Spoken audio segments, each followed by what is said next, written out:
Hello and welcome to Island Outlook on this station of Connoisseur Media, Long Island. I'm John Lynch, and this morning we have a very special guest, the governor of the great state of New York, Governor Kathy Hochul. Good morning. Good morning, John. Thanks for having me on. Well, thank you so much for coming in, and I'm very excited about this. It's great to have you here on Long Island.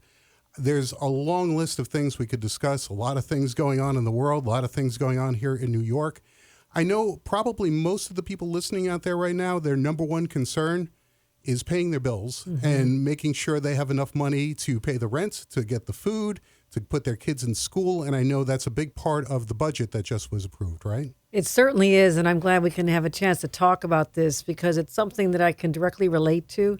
I'm from Buffalo. My parents started married life in a trailer park. We struggled. We used to get our clothes at used clothing stores, and my family of 8. It was a big Irish Catholic family, but my mom would try to stretch the tuna noodle casserole and the Spam sandwiches. So we weren't impoverished, but we struggled a lot. And so when I think about the challenges of New York families and Long Island families, it all comes down to just never feeling like you have enough money in your pocket to pay for what you need. Right. And it's debilitating. It creates a fear and anxiety that I don't want anyone to have. And so when I put together my budget this year, I said, whatever we do, we have to make it about affordability. I said, your family is my fight. And I've been all over the state, including sitting down with parents here on Long Island. I went into a home and talked about how would you feel if we could do this policy or this policy for you. And they loved it. Right. So I'll just give you the top line if you've got a minute. Sure. This will put about $5,000 back in New Yorkers' pockets, people with families. Children under the age of 4, there's a $1,000 tax credit. Older kids, it'd be $500 per child. So that adds up. We're going to cover the full cost of all the breakfasts and lunches that your kids need in school. That'll save about $1,600 per child. And again, as a mom, New York's first mom governor, that'll save a lot of time, not having to worry about what to pack for lunch or what to make for breakfast. And so, again, time is important, money is important. The largest middle-class tax rate cut in 70 years to put more money back in hardworking New Yorkers' pockets, as well as what I call the inflation rebate. What that means is that for the last few years, because the cost of everything was so high, you paid more for everything you bought. And New York State had kind of a windfall when we collected more in sales tax because everything you bought was more expensive. Right. So we picked up an extra $3 billion, which is only one time, so it won't be there to cover other costs in future years. So I said, let's just figure out what to do with this. And I thought, well, let's just give it back to New Yorkers. It came out of their pockets. So we're dividing it up. And for families who meet the criteria, middle-class families, it'll be about $400 or $500 per family, which, for some families, that's a lot. And I've walked around in grocery stores and go out with mom shopping, and when I say, how would you like $400 more in your pocket? And they can help with that basket of groceries and pay the utility bills and your rent and maybe help with the mortgage if you have a home. So these are all areas where I just want people to know that I've lived that experience. I struggled as a young mom myself, trying to cover the cost of diapers and formula and how they outgrow their clothes every day of the week, it seems. So those personal experiences I brought to bear, and really proud of what we were able to deliver for people here in New York. But Long Island is a magnificent place to live. But it is expensive. It is. It absolutely is. And, so many families, 5 years ago, we were going through COVID. The whole world shut down. Some people lost their jobs or at least were furloughed for a time. They kind of got knocked down by that. And then they're just kind of maybe getting back up on their feet. And then, prices just keep going up, though. And, you're still earning the same amount that you were 2 years ago. It's not going nearly as far as it used to. That is so true. And everyone thought when the pandemic was over, we're all back to normal. Right. And we're just not. We're getting there. Right. But knowing that inflation then just set people back again. And even now with the uncertainty with the war with Iraq, Iran and Israel and U.S.'s involvement, what is that going to do to the cost of oil and gasoline? Our purchases that we all rely on here in our state, even from the world supply. So there's a lot of uncertainty out there. But I just want people to know this, that I wake up every single day trying to think about how to make New Yorkers safer. We had a lot of strong public safety changes in our budget. I said, I'm not leaving Albany until we get this done. I want New Yorkers to be safer. And then the affordability issues. So that's what people think about, because I spent a lot of time in the great diners on Long Island. You have truly the very best in the state. We do. So I spend and good bagels too. You do. I come here often, and everyone's so friendly and has a lot to say. And we were just talking about our plan on ending cell phones in schools this fall. Right, I just sure. went to the Hicksville School District and sat at one of their meetings.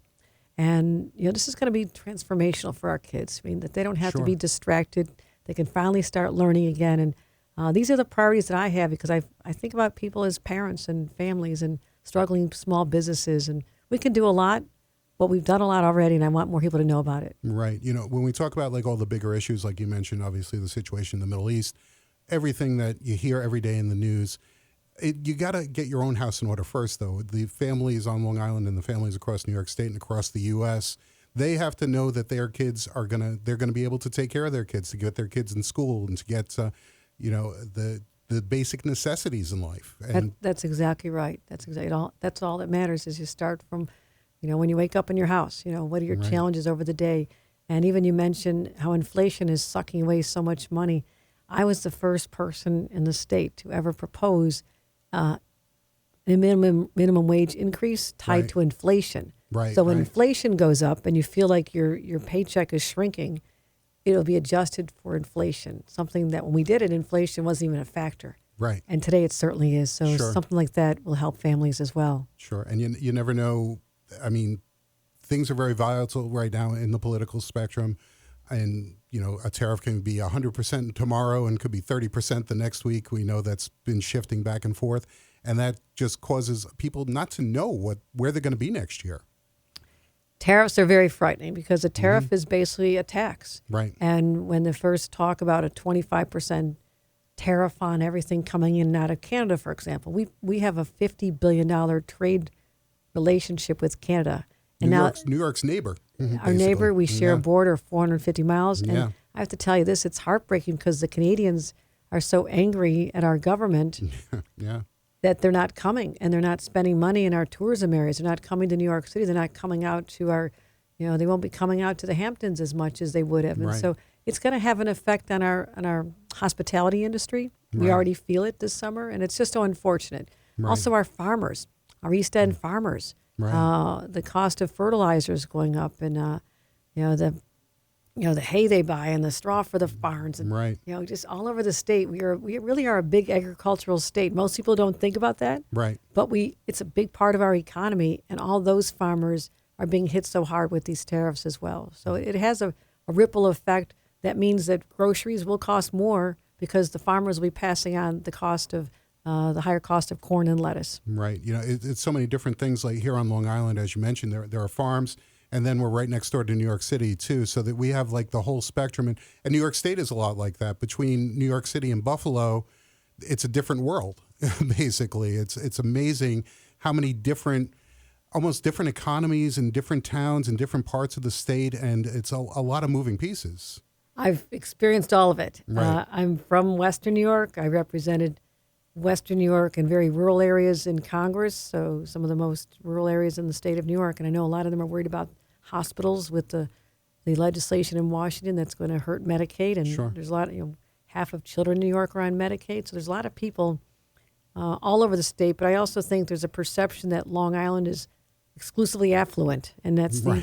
just like they think all of upstate is just one big farm. Right, So the right. perceptions we have of each other around the state is I try to break down the barriers and educate people that Long Island is really a microcosm of the state. Right. There are Yeah. very affluent areas. There's beautiful beaches and extraordinary, little downtowns with great history and amazing farmers markets. And Right. and I've toured the wineries, and so I know this. But there's also our urbanized areas, and they're hit with poverty levels that are higher than is acceptable. So Right. we have a lot of work to do here. We have homelessness. We have a migrant community that's trying to find jobs, and Sure. we're working in hospitality and home health care and farms. And now if they're gone, who's going to do those jobs? I think that's something we all need to be thinking about as well. So that's why I just cherish my time on Long Island, because it's so fascinating, the incredible diversity. But the people really know they have something special living here. Right. We're talking this morning with Governor Hochul. I'm talking about Long Island. It's summer. It feels like summer finally. It took a little while to get here this year, but it's summer. We got the 4th of July coming up. a big Jovia Financial Fireworks show going on at Jones Beach on the 4th. And another project that I know you're involved with is the Vets Concert Initiative, which is shows at Jones Beach. And this is a chance to help out veterans.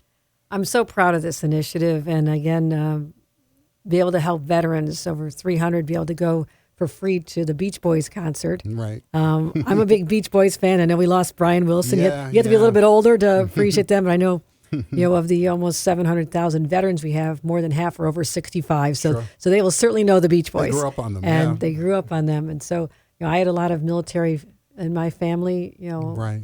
5 uncles served during the Vietnam conflict. I have family members who just came out of Iraq and Afghanistan. So it's something that's deeply personal to me. I served on the Armed Services Committee in Washington when I was in Congress and traveled to Afghanistan and went to the bases when we were in war there. So I have such an appreciation for the fact that only 1% of Americans ever step up and say, I'm going to put my life on the line to defend people I may never meet. But it's such a love of country and patriotism that I cherish. Right. And to those veterans who served and were fortunate to come back, many we lost and never returned home. We celebrated, or not commemorated that over Memorial Day. But 4th of July is a chance to talk about what we love about our country and how unifying an experience like 4th of July and honoring our veterans can be for all of us at a time when there's so much divisiveness. So they should all come out and have a chance to come out and know that they're appreciated with this concert and this spectacular fireworks we have. There's no better place than Jones Beach. It's so beautiful there in the summertime, but especially during this amazing fireworks display to honor our country. Right, absolutely. Governor, it's been a pleasure talking to you this morning. I know you only have very limited time, so we appreciate you giving us some of that time and talking to us and talking about some of this important stuff. And again, making New York more affordable. I think we're all for that. Thanks, John. Really appreciate your voice as well. Thank you.